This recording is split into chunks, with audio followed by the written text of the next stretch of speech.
Travis, did you go Yes. watch the Avengers movie yet? Yes. Did you like it? Yeah, it was all right. I liked it. I saw it twice now. I had to go back because people wouldn't stop laughing and stuff. But Yeah, oh, go ahead. I'm just glad that No I spoilers. ordered my tickets about 30 minutes before I headed out, and then when we got there, we were waiting in line for like 10 minutes because my nephew wanted candy, and one of the uh, one of the crew members for the theater, they're like, if you're waiting for the 10:30 showing, it is sold out. Nice. And there was like maybe three people left in line after that. Yeah, we went to a noon showing, and it was insane, like insanely booked, right? Yeah. The line went from the one side of the mall all the way over to the other, like probably 10 feet, then back to the other side about another 10 feet, and then across the front of the doors. So it was really long.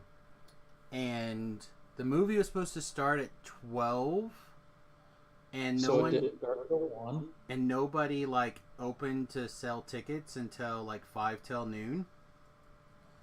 So I was like, okay, that's awesome.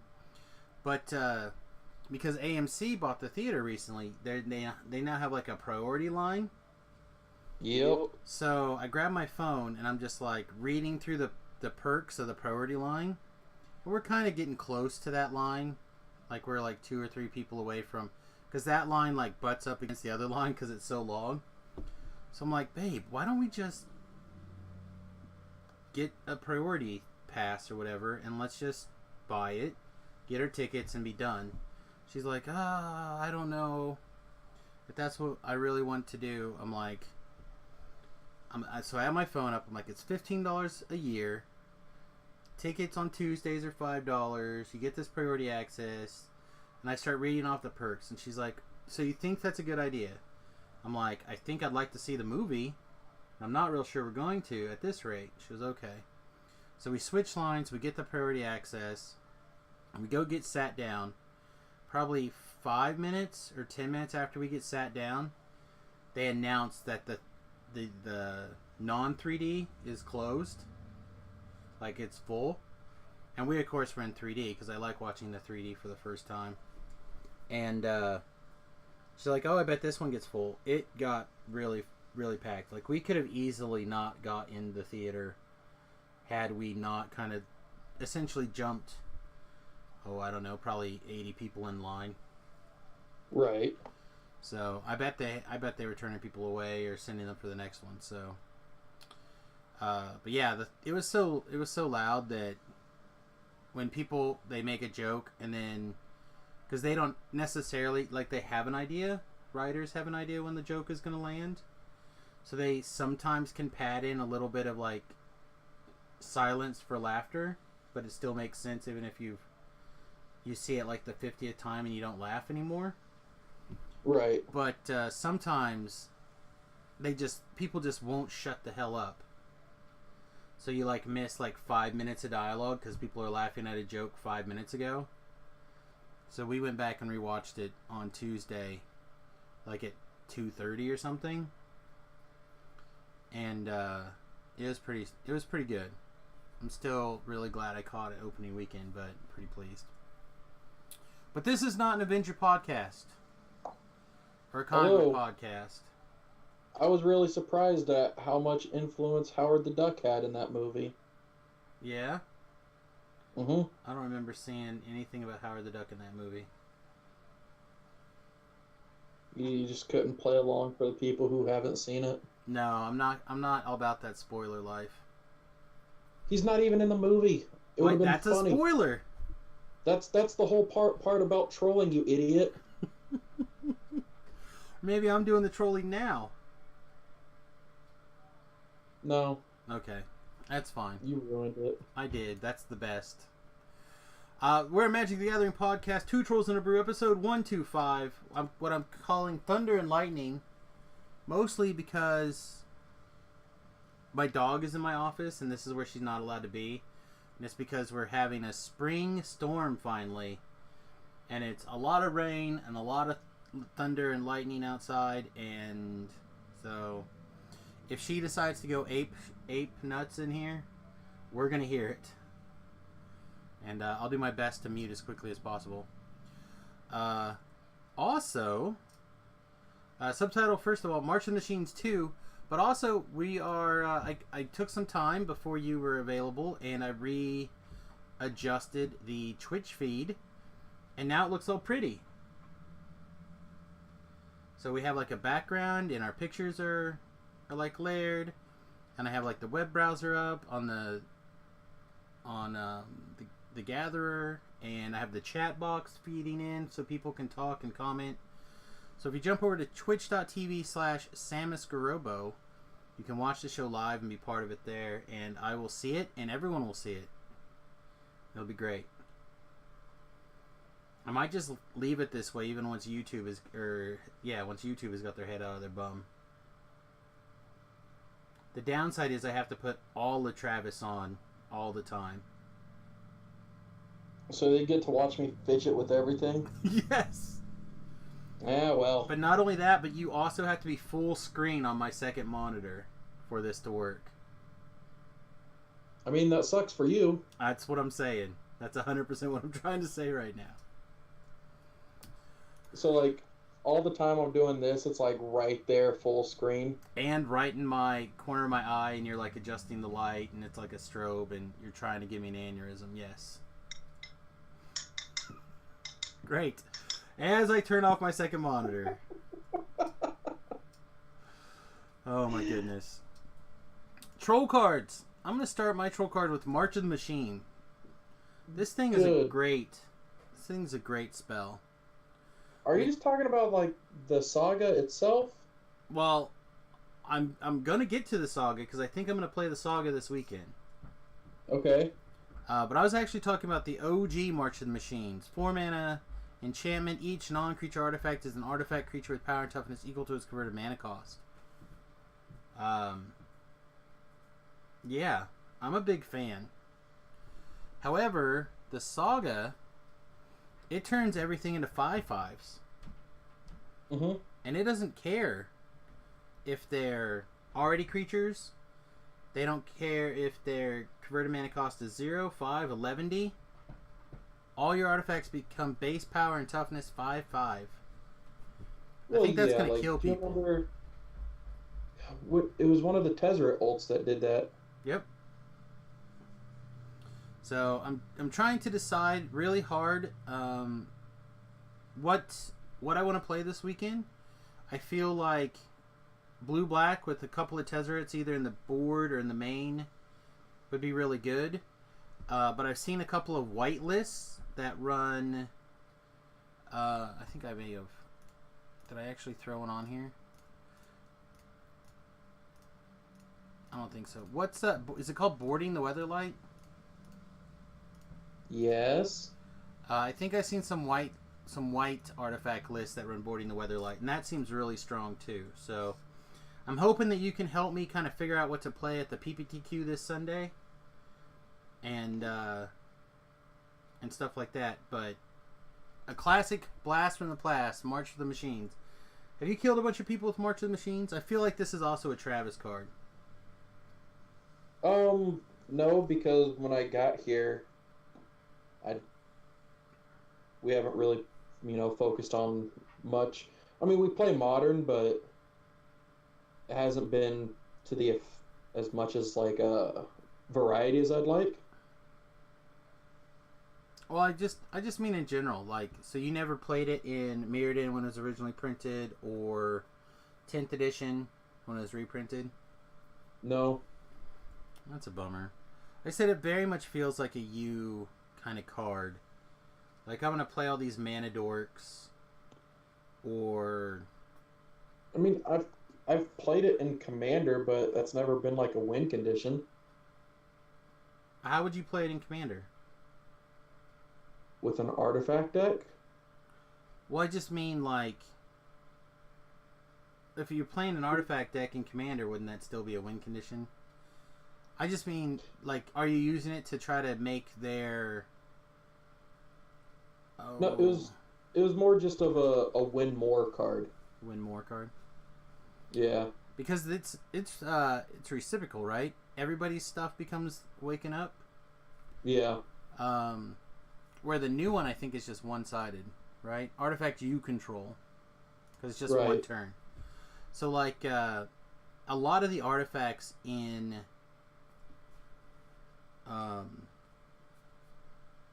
in Commander are mostly mana rocks and things that like memory jars and stuff like that. So my question was, are you using it to like kill soul rings and things like that with your, like weird burn spells or stuff like that? I was just curious how it kind of like does work in Commander. No, it's just a win more. Like, oh, I got this. I'm attack with all my small things now. Okay. Because I feel like in Mirrodin, I remember using it to like play, I think Icy Manipulators. Yeah, Icy Manipulators, and then use them to like lock the game down until I was ready to drop this thing, and then attack with like a bunch of 4/4 Icy Manipulator creatures. Sounds boring. It's not the most exciting way to win the game, but I wouldn't say boring. I don't know. Anyway, you told me that you had so many cards that you had selected for the troll card this week that you can't decide. I I really can't. So I have basically two main cards selected and then four secondary cards because like individually they're not that great, but like I built a really cohesive draft deck. And I sent you the list. Oh yeah, you did message me, but I didn't look at it. All right, so pack one, the dude sitting to my left, he was like, "Is Sylvan Awakening a good card?"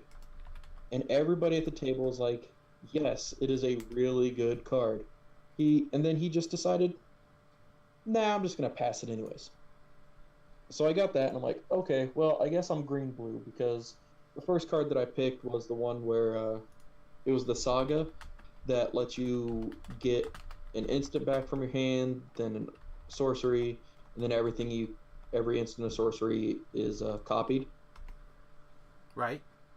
Yeah, so I was like, all right, cool. I guess I'm green blue, and I just got a bunch of stuff for that. But then pack two, I opened up the Mending of Dominaria, which is one of the troll cards because it lets you like turns 1 and 2 with it. You mill yourself 2, and then put any creature from your graveyard to your hand. Right? And then turn 3, you put all lands in your graveyard into play, and then shuffle your entire graveyard back into your library. So you can see how do you like that card? Let's see. I think I may finally got your picture up here too. I did. The Oh, Mending? I'll put my number up there though. We're gonna get that out of there. Yeah, the Mending. I love it. Like, so on Friday I drafted 1, on Monday I drafted 2, and then I got one in my sealed pool for the sealed league. And so far that card has overperformed every single bomb mythic that I've seen, with the exception of my pack 3 pick 2 card. And again, the person next to me, he was already stable in blue-white auras.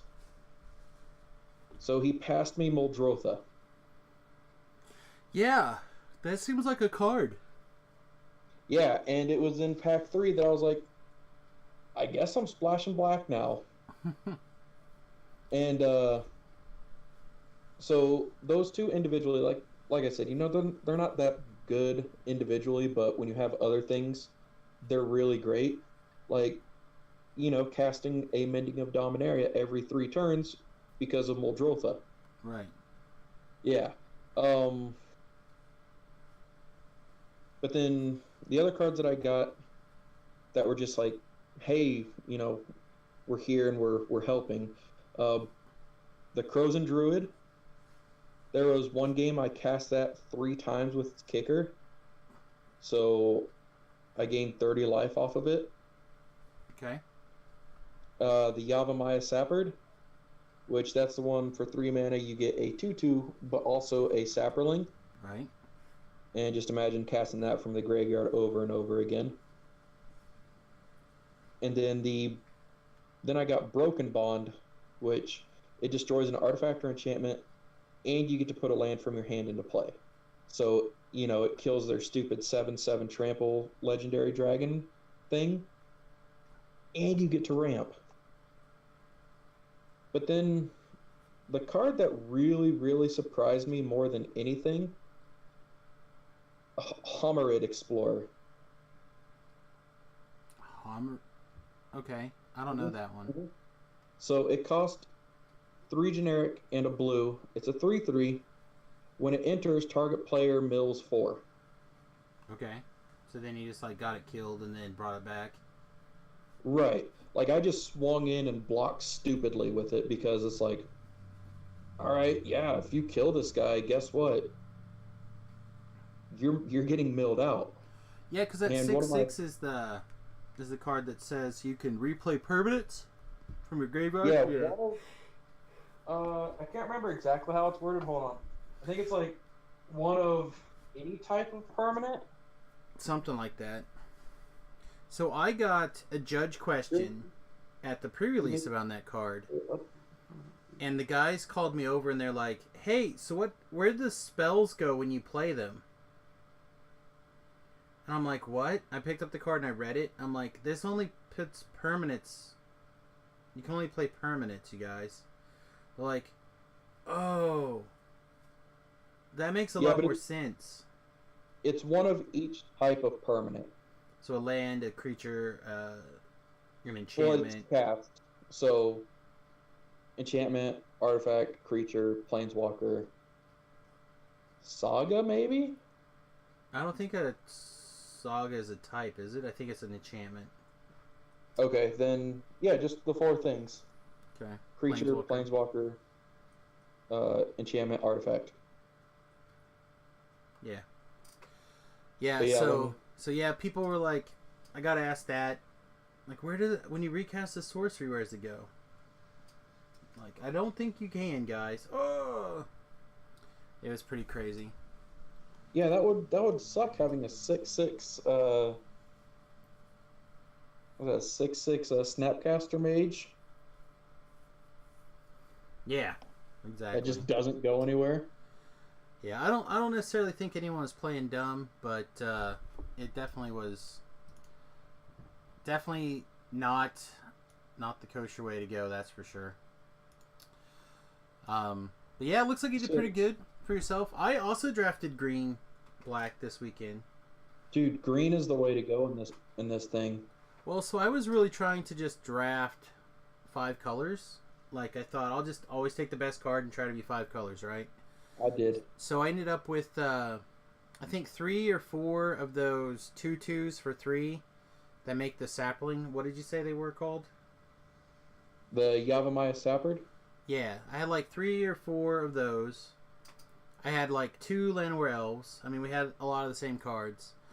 But on 3, I had a Swampfoot that I grabbed, I think, instead of my rare in pack 3. A Slimefoot?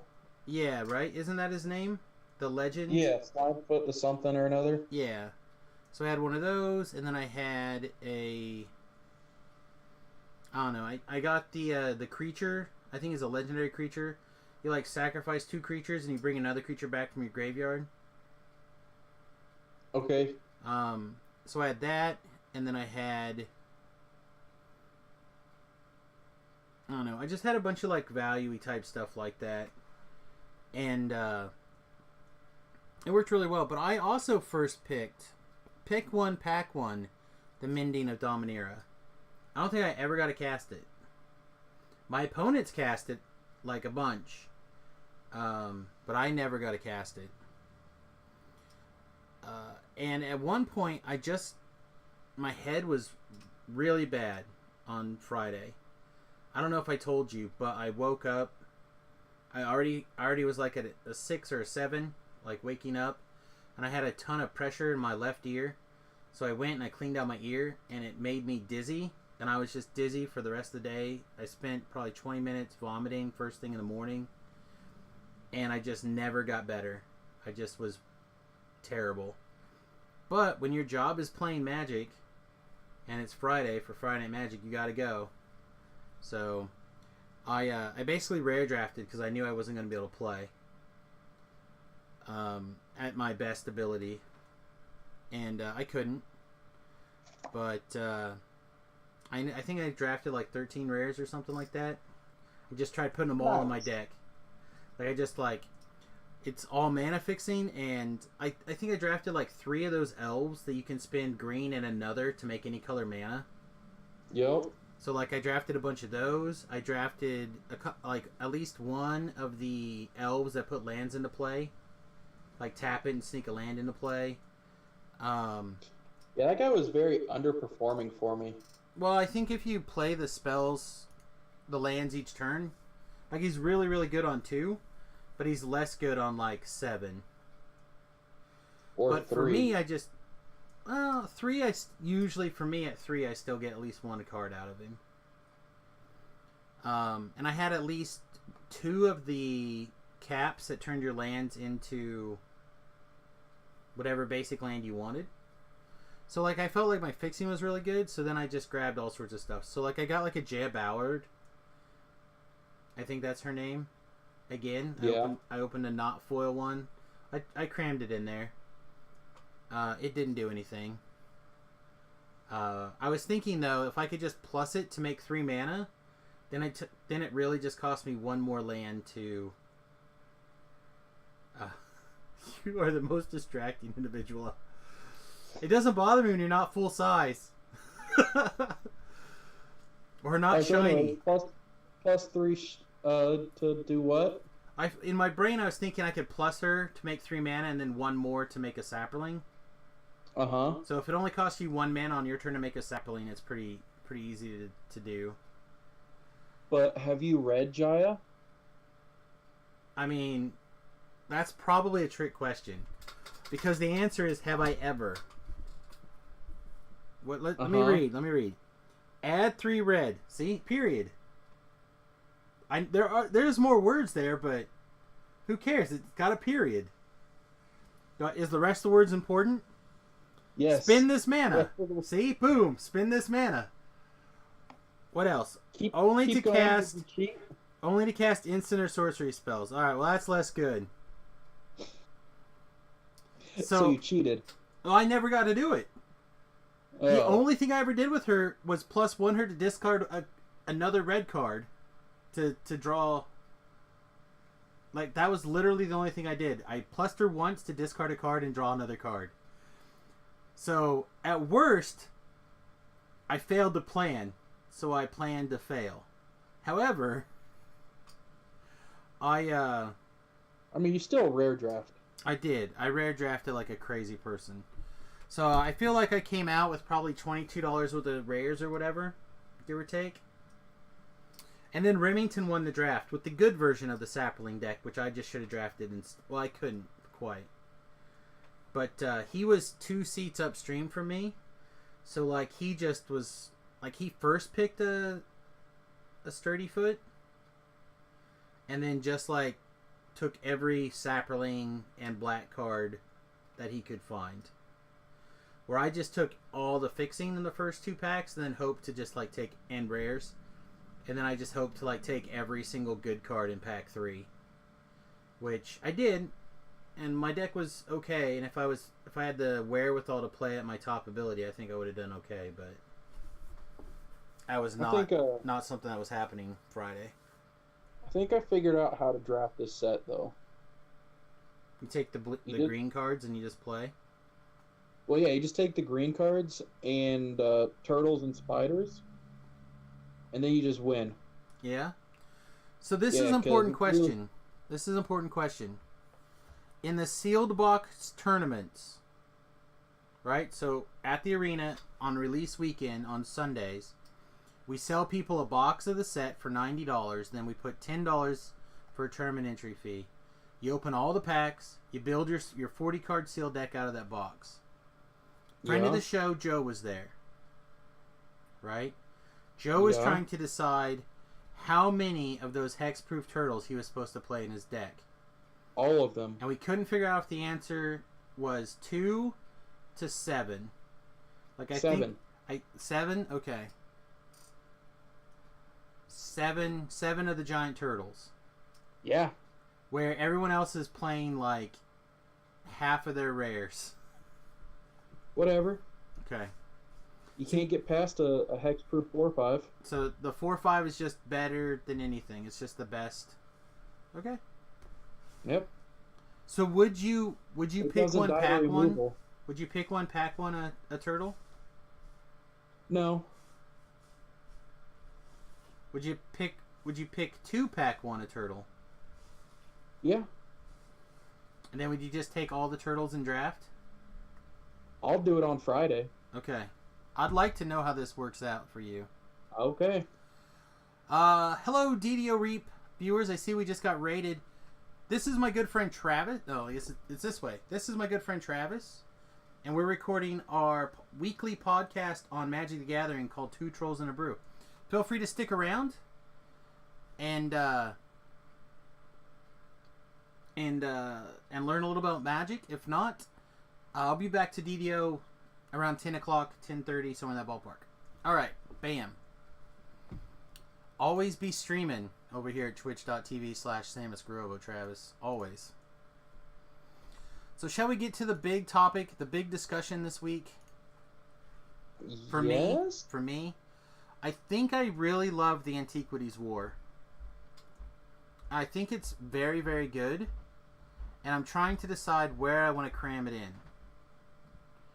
So I have a couple of options. I can cram it into basically my standard deck from last season. Like I ran a lot of artifacts in that deck, right? And I made all the 1/1 tokens and stuff like that. I made all the treasures. Mm-hmm. So I can cram this in and just have like another win condition. Or I can build a whole deck around it. And what I'm kind of thinking about building around is stuff like Heart of Kieran, because even if it becomes a 5/5 and wakes up, it still has flying and vigilance, right? Yep. Obviously, Prophetic Prism is great. Sunset Pyramid is really good. You tap 2, you draw a card till you find what you're looking for, and then you can still get more value out of it. This might be a little lower. Gateway? Yeah, the Gateway would be okay. The one that I want to run 4 of is the Sorceress Spyglass. Right? Look at their hand, choose any card, name it, and they can't use the activated abilities of a card that you name. Unless it's mana. So you can look at their hand and then name any card you want. Name something on the battlefield. Doesn't go away, it just turns off. So I feel like that would be an excellent 4 of. Or, of course, Treasure Map is great. Filigree Familiars are back, I think, in a big bad way. Into the battlefield, make a 2/2, gain 2 life. You chump a turn or 2, or maybe trade a little bit. Like, it seems really strong. And then if it dies, you draw another card. Foundry Inspector to make all these things cost less. Maybe. I don't know. Maybe that, or maybe the bird one. Potentially Inspired Statuary. I've seen some lists run it. I'm not in love with this one. I feel like if I'm going to run a 3-mana rock, I'm just going to run the new Power Stone. Obviously, Walking Ballista. Like, you start putting some power, or, you put a couple of things on it. this thing goes off. Now it's a 5/5 with like 4 or 5 counters on it. Seems okay. Other lists I've seen, they run like the Cog Workers Puzzle Knots and the Servo. I forget what it's called. Servo Map or something like that. The other clockwork like thing that makes a servo. Navigator's Compass. So you're gaining life. You're fixing your mana. And you still have another. It's a 1 mana thing that gains you 3 life. It's an artifact so you can wake it up. Sentinel Totem seems really good. Right? Like it enters the battlefield, you get a scry, tap it, exile all graveyard cards in the graveyards. Like it seems like a good thing to have. We already talked about Walking Ballista. So like those are just some of the cards I was thinking about. Maybe putting in this thing. I don't know, Travis. What do you think? What about Silent Gravestone? Which one's that one? So, cards in graveyards can't be the target of spells or ability. Tap 4, exile it, and all graveyards, and then draw a card. No, that's not bad. It costs 2 mana, right? 1. It costs 1 to play? Maybe. What about Key to the City? I've seen some lists with Key to the City. Just to like push through a couple points of damage. I mean, it might be okay. I've seen some lists that run Karn. I have 2 Karns. I'm going to see if I can't acquire a couple more Karns, and if I can, maybe that will make it in.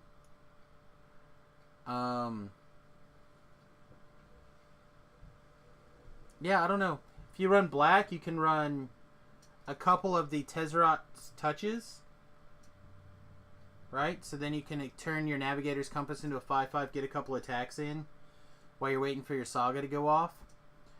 We also have Icy Manipulator. Can run Icy or 2. Help tap big things down out of the way. Of course, you can run a Padim just to try to grab a little extra card draw. So, yeah, I don't know. There's a lot of potential spells in here. So you're going to run the Zahid, Jinn of the Lamp? I don't know what that is. So it costs 6 as a 5/6 flyer, or you can just pay 4 and tap an untapped artifact rather than pay its mana cost. I don't think it was on my original to-do list, but maybe. It seems good. Oh, I just remembered another card that was really great in my deck. Okay, what was it? Precognition Field. What? Precognition Field. What does that do? So it costs 3 colorless and a blue. You may look at the top card of your library whenever you want. You can cast instants or sorceries from the top of your deck. And then you can pay 3 and exile a card with it. Oh. You just got stuff out of the way? Yup. Oh, I don't need that 12th land. Guess I'll just pay 3 and exile it.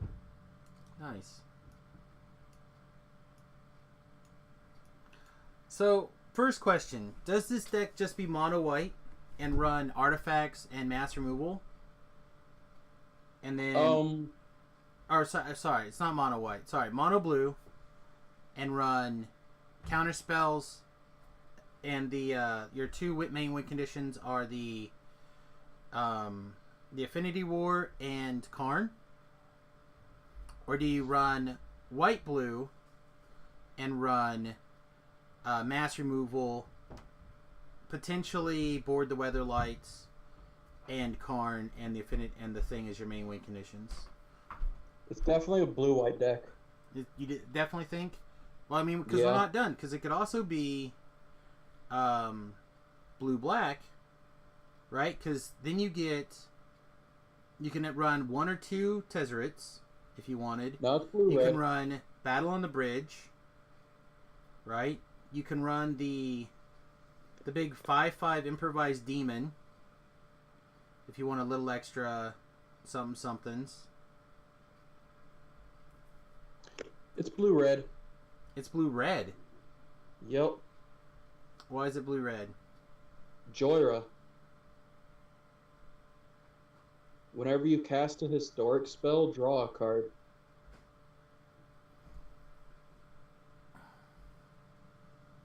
What does she cost? Uh, 3? 4? 4? 3? I don't know. What's her name? Spell it. Joira.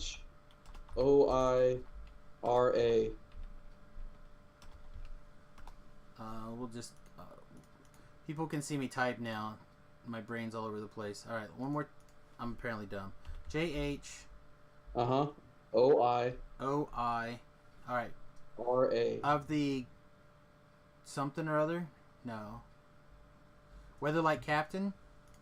Yes. She does cost 4. And she's a 3/3. Maybe. I don't think I have one. Well, because, I mean, if you think about it, you are casting artifacts in that saga. And then if you're not casting those, you're controlling the board until you do. I should say I'm not really controlling the board that much with the red. Really? Because there's like 3. Yeah, there's 3 board wipes in standard. Yeah. I don't know. I guess my concern is that is the wraths, or not the wraths, the people just getting under me. So where So if then, it was white, I get I could run the what's the white implement? Like you get to draw a card and gain 2 life. Like that seems like between that and the artifact that makes your mana, your lands any color or a basic, like that's a lot of life gain. I mean, at that point, why don't you just throw in Ether Hubs and play the green puzzle knot, the Woodmaker's puzzle knot? So that way, that's 6 mana plus you got, well, it's 6 life plus you got 3 energy sources for your Ether Hubs.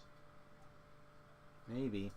I don't know. The way I was And then- also and then- kind of thinking about running,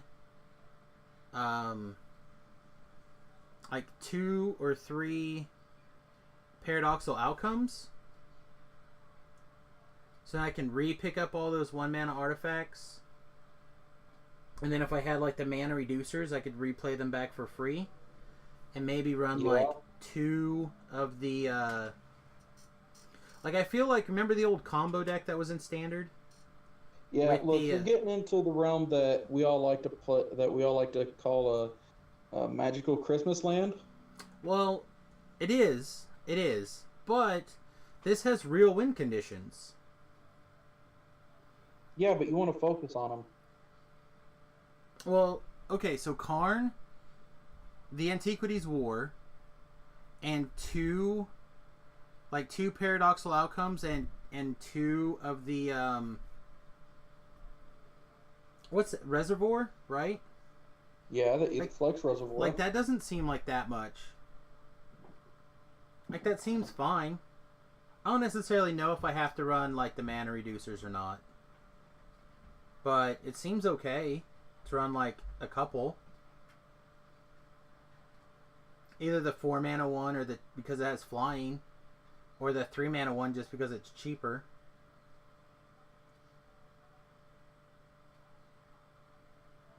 Yeah, I don't know. Especially when you're like, oh, I'm going to pick up these 3 artifacts that cost 1 and I'm going to regain 9 life. Yeah, there's no Black Lotus in Standard right now, I'm afraid. No, but there's a gilded one. There's a gilded one. I don't know, I'm going to kick around some thoughts. I don't hate this, what'd you say her name was? Jorah? Yeah. Yeah, I don't hate this card. Like, All right, so everything So saying kicker draw card seems good. I have a deck that I think you should play instead. Oh no. All right, so I'm just going to show you cards until you tell me no. Okay. I'm going to start with All right, I know that card. I had one of those on Friday. Little Okay. 3/4 Okay. mix some mana. Uh huh. All right, Goblin War Chief. I like that. Okay. I don't necessarily know if they go together, but I like that. I do like Squee the Immortal. All right. I do not like that card. You But got me. why? I mean, it's a fine card. I just don't see that there's enough things to get there.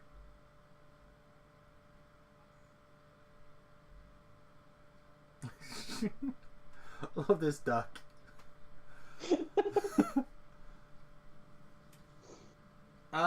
So standard is like currently basically the last 2 years of Magic, so it's kind of out of there. Did you see Goldfish? Let me look and see if it's on their website real fast. Goldfish put out a list I thought was kind of hot. Was it in their instant deck tech? Yeah, this Goblin Gift in Standard. Did you see this thing? Yeah, and it kind of makes me sad because I was like, the other night I was thinking about doing a God Pharaoh's gift, and then like 2 days later they posted that. I'm like, oh, okay, well. I mean, I guess like that it with a happened. couple of exceptions. I was actually working my way down this line. I think there's a couple of cards in here that I don't like, but for the most part, I think this deck is pretty close. Yeah, like all the non-goblins, I don't like them. Right. Like I'm not a big fan of the Rowdy Crew.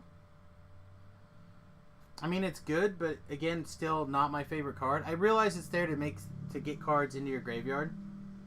And it's a pirate. And it's a pirate, but I feel like there's better options to do that. I think 2 Hezrits are fine. I don't know how much I love the Combat Celebrant. Is it a key to this deck? No. Because getting multiple Well- attacks seem really strong. I guess if you have a way to kill it, then yeah, it's a good thing. So that way, well, how does God Pharaoh's gift read? At the start of your combat, right? Beginning of combat on your turn. Okay, so if you have a way to sacrifice it after each combat, I think the idea is that you can Walking Ballista it. Maybe? okay, and then keep bringing it back. Yeah. Or Siege Gang Commander it down. That makes sense. Like, I think there's some ways to do it, but like I said, I'm not in love with the Rowdy Crew. I would rather have I think there's like a bunch of other cards that could go in there. But I was leaning towards this deck a lot, actually. I just don't know if I have Combat Celebrants. The rest of this deck I have, I'm pretty sure. I don't know if I have the Combat Chain, the Chain Whirlers either. And the other card that I thought was weird that wasn't in here is the Goblin Lord, the War Chief, Uh-huh. and Squee. Like, both of those cards feel like they should go in here. Like, maybe just like not one really. Squee even.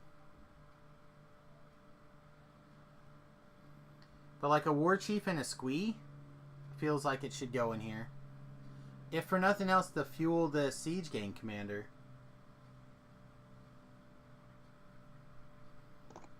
But yeah, I like the way this looks. I might see about piecing this together and see how much of it I have handy. Because this might just be the way to go too. Anyway, quick final thought on the white version of the deck. The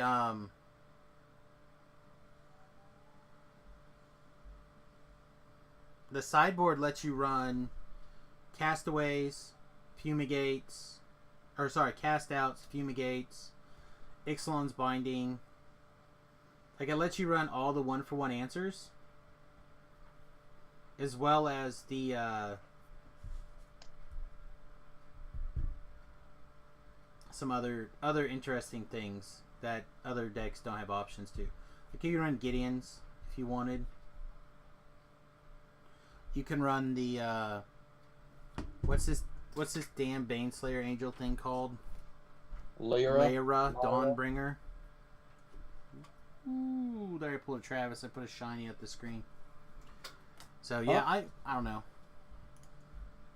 See a flash shiny at the screen. Yeah. Woo! Now I have an aneurysm. Thanks, Travis. Yay! I did it. You did it.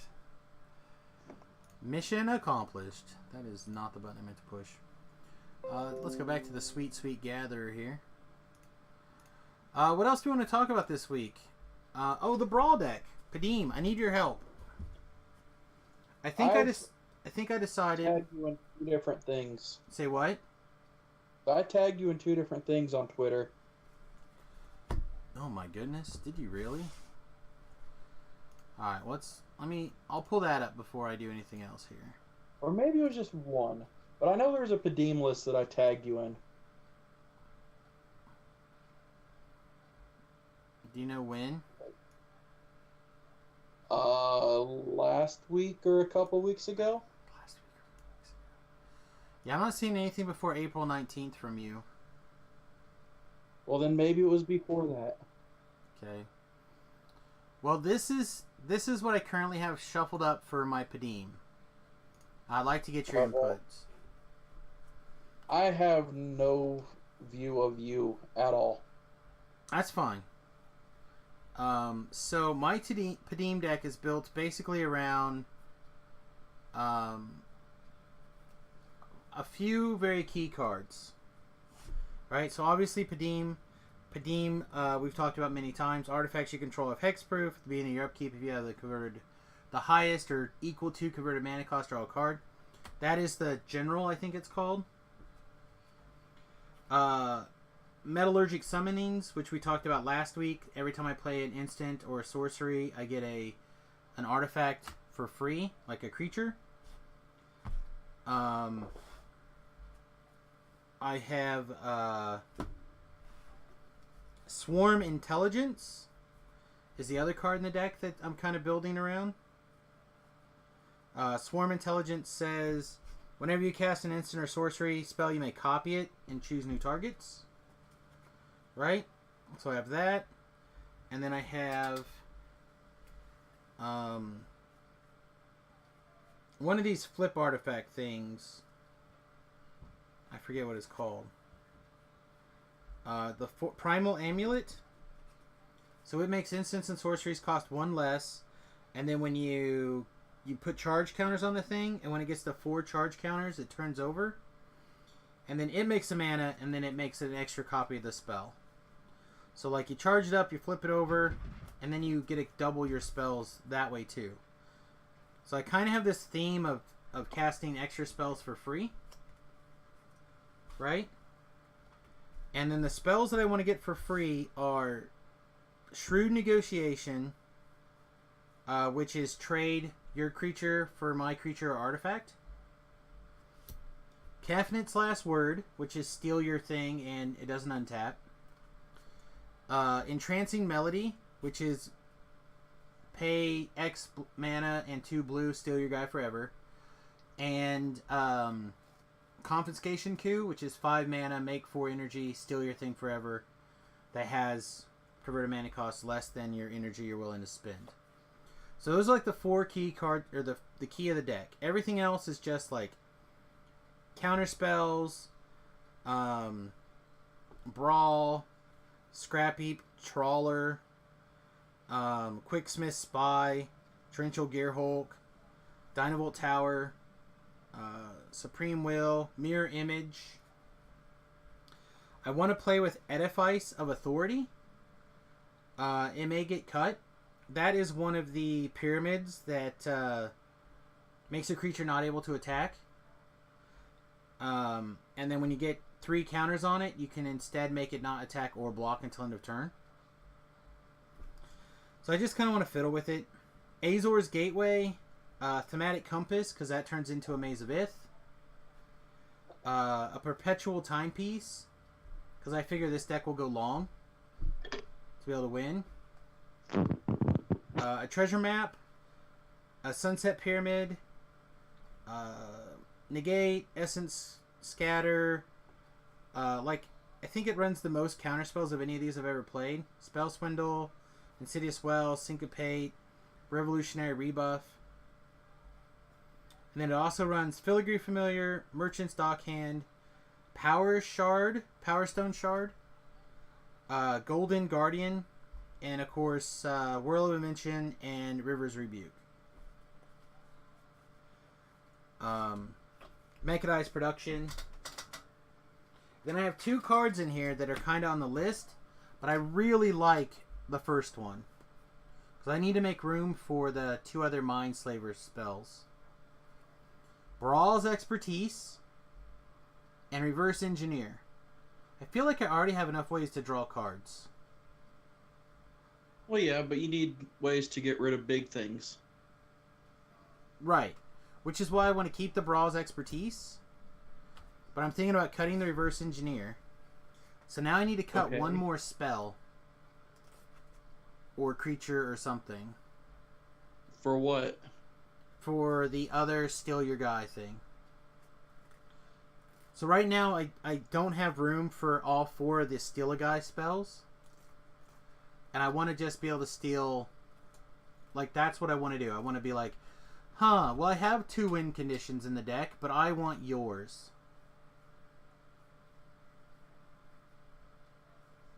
Like, do I cut the Sunset Pyramid? Or do I cut another counterspell? How many counter spells do you have? Woo! Alright. 1, 2, 3, 4, 5, 6, 7, 8. I think I have 8. But remember, with Primal Amulet, I want those instants and sorceries. And then out of those, 1 is Supreme Will, so it digs. Right? 1 is Spell Swindle, so it theoretically makes a bunch of mana. And then 1 is Insidious Will, so it could also just clone. So they don't necessarily have to be used as counterspells. But they have some functionality to do that. Also, 1 is Disallow for triggers. So, just because they're counterspells doesn't mean they have to be counterspells, per se.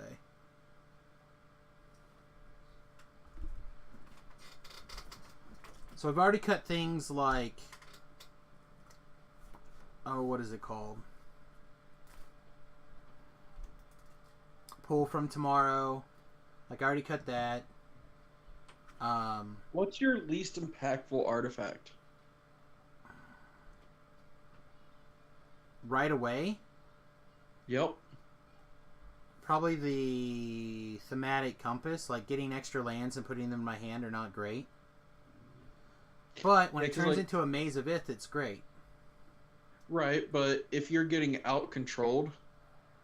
I don't think that's going to be a problem. Because if I'm not doing something, then it's not... I don't think being out-controlled is going to be an issue. It might be, you don't know. That's fair. I don't know. I could cut a Filigree Familiar, but that seems bad. No, it doesn't. Well, I have like 4 creatures. Yeah, but you have all those control spells. And a Maze of Ith. A Maze of Ith on turn 7. I know. I also have a Word Invention that can go. Huh? So that's just the game you're going to have to play. That's true. I could also go down to 22 lands because I'm not splashing any colors. Yeah.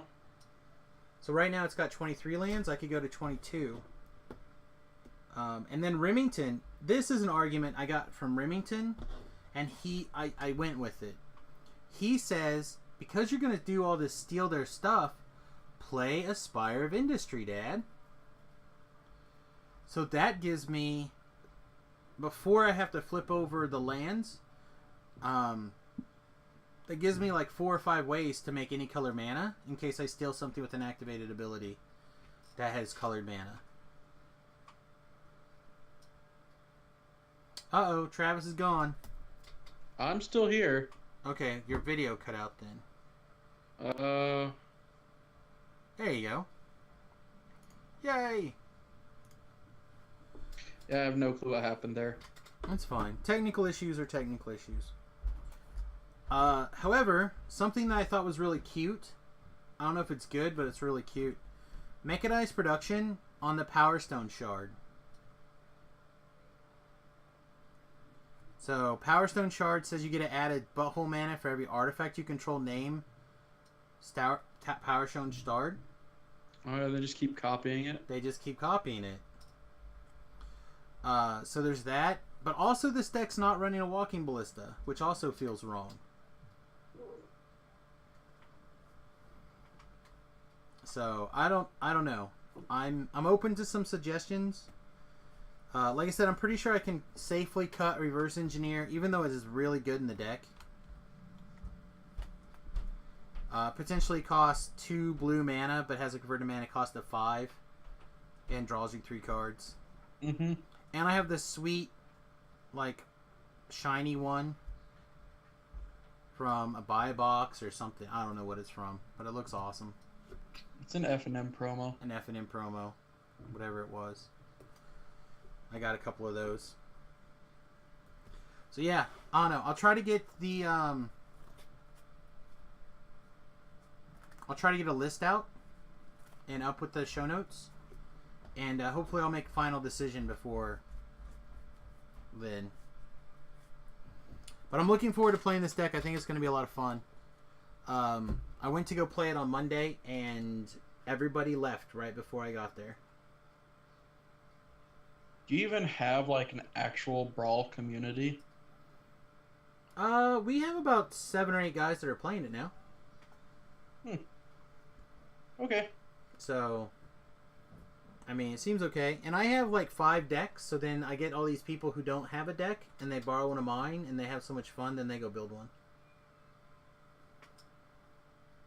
I mean, we still have like 3 people who are like, that's just bad commander, I'll never play it. And then we have a couple of those people that I'm like, well, here, just try one of mine. And then they completely, they've converted. They're like, I'll build one then. So, I mean, as long as you don't do one-on-one games, it won't be bad. I mean, you're talking about this deck specifically or Brawl in general? In general. So I played a few one-on-one games, and it's still okay. It's not great, but it's okay. But yeah, I do prefer the 3 to 4 player games instead. But they only take like 10 minutes, really, before someone is basically won, even if they haven't killed you yet. So like, it's pretty easy to be like, well, the writing's on the wall, let's scoop it up and play another one. Like, between rounds at one of the tournaments, I played like 4 or 5 matches between rounds at one of the pre-releases or something. So like, to me, that tells you that's a fast, quick format. People can just pick up, play, have a little bit of fun, and when they're done, walk away. Where like a commander, on the other hand, like, have you even started at 10 minutes into a commander game? I finished games in about 5. You have? Oh, yeah. Okay, but is that what you would consider a normal game of commander? With my commander, yes. Okay. Like, I don't take my commander deck to the shop unless people specifically ask to play commander, because it's just it causes a toxic environment. Sure. So I mean specifically for fun playing commander. Like, sit around playing commander for fun. Everyone's got like their not really necessarily their best deck, but their favorite deck, and they're playing, having a good time. I feel like, and there's like 4 or 5 people there. I feel like that game doesn't even start until like 15 or 20 minutes in.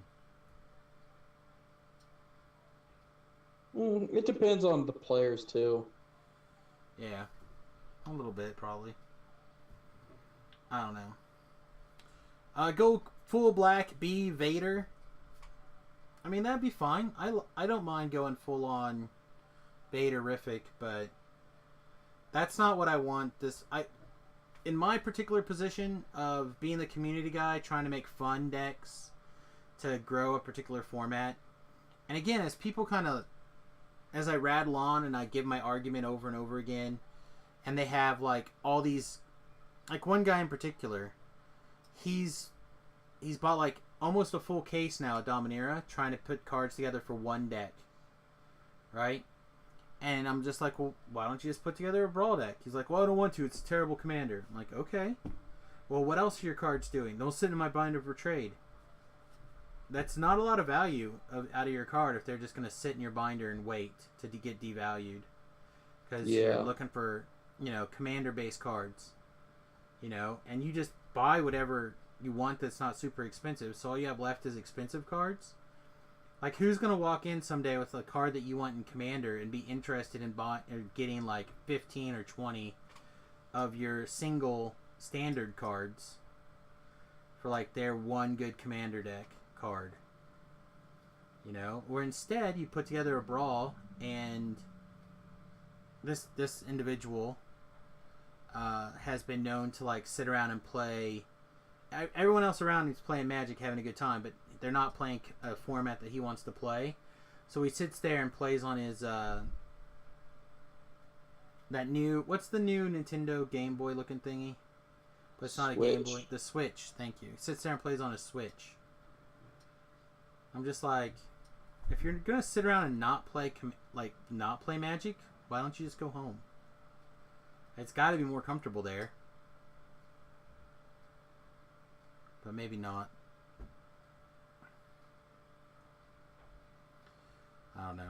I don't know, man. Let's see. The only other thing I have left on the show notes is the last reminder. This weekend is a double PPTQ tournament for Goblin Games on Saturday and the Arena on Sunday. So, I always say if you're within the sound of my voice, really if you're within Kansas borders or close to it, you should, think about driving in. Goblin Games and the Arena both have the best prizes around, I think, and some of the best environments. Although it's starting to get hot, I know Todd bought like 4 more big old fans to try to help cool that back room down, but I don't know if it's going to be enough. It's going to be rough if the weather doesn't work with us for Sunday. But I'm hopeful. That's all I got, Travis. Anything else you wanna throw in before I put out the important notes? No, I think we covered everything. All right, well, of course you can check out past versions of this podcast at samusgarobo.com or my very sparse writing. I'm going to try to get Travis to do the occasional written words for me and see if I can get him to make some posts. Send us an email at the number 2trollsbrew@gmail.com. Of course, you can also, again, follow this on twitch.tv/SamusGarobo. And you follow us at Twitter, twitter.com/TurtlePower319 is Travis, and I am Turtle Power. No, I'm not Turtle Power. He's Turtle Power. Oh, my goodness. You can follow him at TurtlePower319. You can follow me at SamusGarobo. Just checking super fast to make sure I didn't miss an email from anybody. Anything useful and or important. Oh yes, we have a deck list. I have... Oh no, we don't. My bad. I got a book recommendation. Yeah, the rat colonies. You know what? This will be as good a thing as anything to end on, Travis. Good friend of ours, friend of the show, Jackie, is very excited to put together a deck featuring that card. Now, is she going to do just standard? Yes, this is a standard deck with that card. Okay, now I'm excited. Go on. So it's basically 20 of those. The 3/1 blue creature, or sorry, the 1/3 blue creature from the set that says everything that has either a power of toughness. Yes, that thing. What is that thing called? Something? Tatsuka Umezawa Fugitive? Yes, that. It runs those. It runs the They're colony rats, right? That's what they're called? No. Uh-huh. Currently, the list that they were talking about is not that, but that's a good one, I think. Bontu's Monument. Why makes them 1 mana? And counter spells.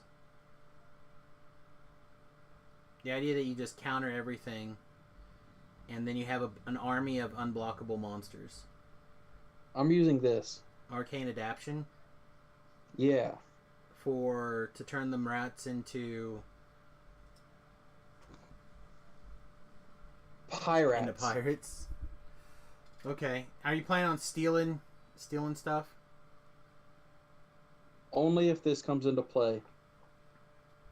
Tell me that's your brawl deck. Oh yeah. Nice. See, that's a lot more exciting for me, is the brawl deck like that. Playing that deck in standard seems kind of meh. But Yeah, so it might come out of nowhere and just crush people. I'm not sure. I have 3 monuments. Hazoret, Oketra, and Bontu. Yeah, I thought about putting the monuments in this, but I just couldn't cram them in. I only have 2 counter spells. Well, I think in standard you got to worry about sweepers a little bit more. Flail Flagship and yeah, those are both good if all your things are pirates. Hell yeah. Yeah, I don't hate that list at all. Yeah, so it's 26 pirates or 26 rat colonies. Tetsuko, who knows? The 2 counter spells, adaptation, 2 pirate lords, the monuments, fetch pirates to make them lose, and then 2 searches. Yeah, the searches are pretty important to be able to go get the thing.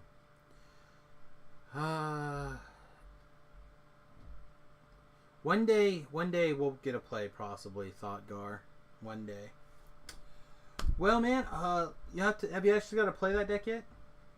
Nope, because we don't have a brawl community. That sucks. Nah, it's whatever. I don't know.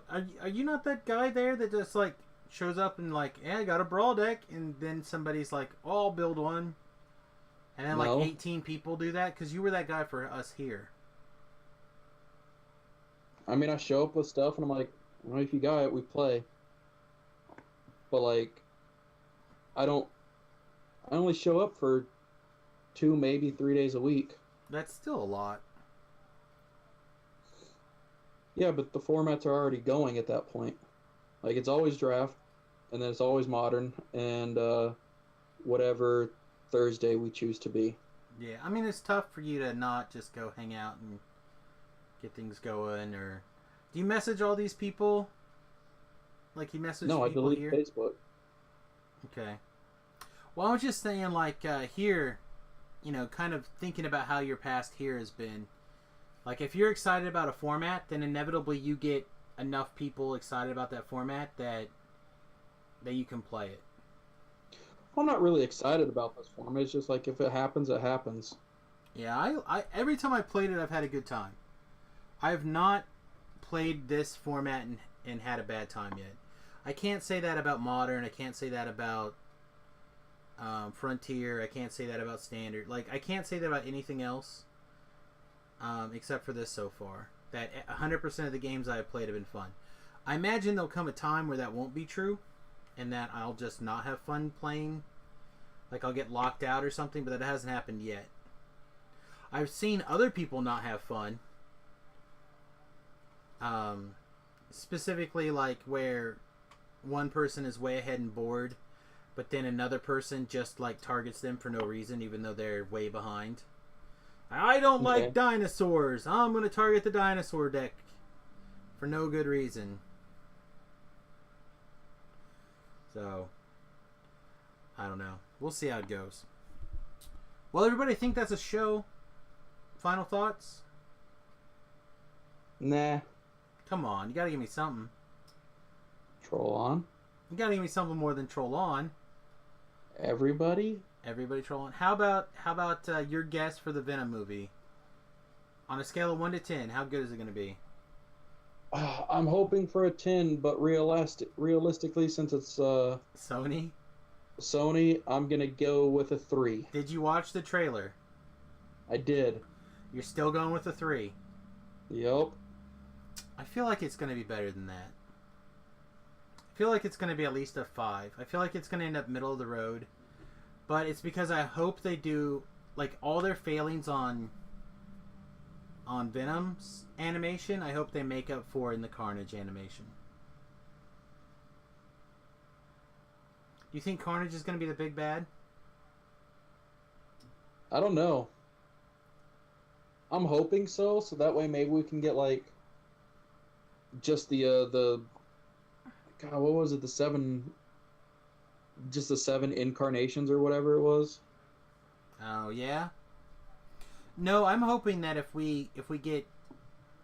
Sony does Carnage in this movie, then we can do probably my second favorite comic book story of all time. When Spider-Man Carnage. Maximum Carnage. Because think about it, you've got Captain America was a major player. Deadlock was a major player, but you can kind of work around that. And then everybody else in that movie was, or in that comic book series was like, what, Black Cat, a bunch of villains that nobody cares about, and like a couple, like Cloak and Dagger, I think was in that run too. Like not a ton of stuff that's going to be great. Technical says I feel like it's going to be a 3.8.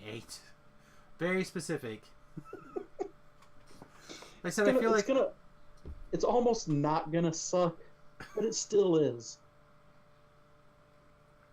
I feel like the potential is there.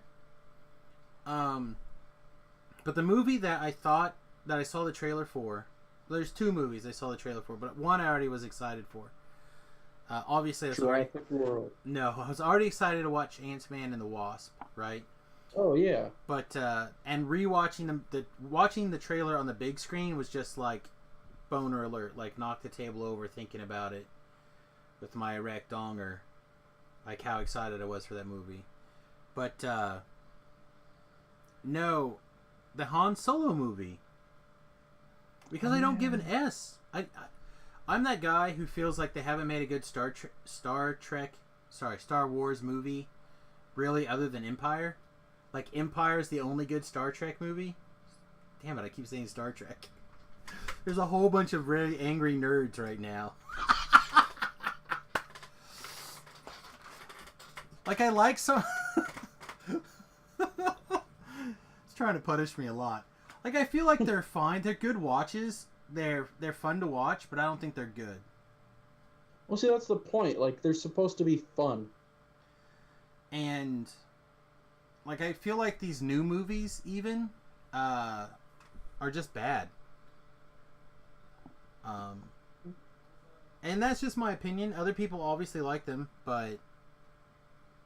like, I bought the first new one, and there's a couple of really awesome scenes in it. But I think the ending is bad. But I didn't really care for the second one that they did at all. But this Solo movie looks amazing. And everybody looks really, really good. The casting looks like it's pretty on point. Like, is it... oh man, they made a big deal about the guy who got cast as Hanslo. Hanslo? I'm trying to think of his name. Lando. Sorry, Lando. But it's Donald Glover? David Clover? Troll on everybody.